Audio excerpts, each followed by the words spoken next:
শ্রমিকদের সাথে চলমান মামলা নিষ্পত্তি না হওয়া এবং প্রাক্তন শ্রমিকদের পাওনা পরিশোধ না হওয়া পর্যন্ত ম্যারিকো বাংলাদেশ লিমিটেড যে কোনো অর্থ বিদেশে পাঠাতে পারবে না, সেজন্য হাইকোর্টে আবেদন দায়ের করেছেন এর ১৯ জন প্রাক্তন কর্মচারী।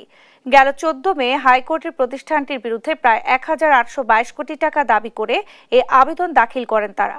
এতে শ্রমিকদের সাথে চলমান মামলা শেষ হওয়ার আগ পর্যন্ত প্রতিষ্ঠানটি যেন উক্ত টাকা ভারতীয় মূল্য প্রতিষ্ঠান ম্যারিকো লিমিটেডে পাঠাতে না পারে, সেজন্য তা ব্লক করতে আদালতের রুল চেয়ে আবেদন করেছেন তারা। এর আগে ম্যারিকোর বিরুদ্ধে শ্রমিক অংশগ্রহণ তহবিল ও শ্রমিক কল্যাণ তহবিল গঠন না করার অভিযোগে ১৯ জন বাদী হয়ে শ্রম আদালতে মামলা দায়ের করেন। মামলা চলা অবস্থায় ম্যারিকো বাংলাদেশ লিমিটেড মামলাটিকে চ্যালেঞ্জ করে বাংলাদেশ হাইকোর্টে রিট করে।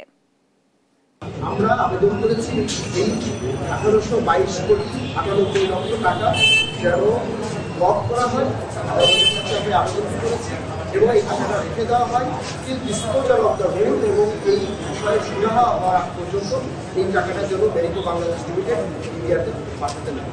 এটা নিয়ে আমরা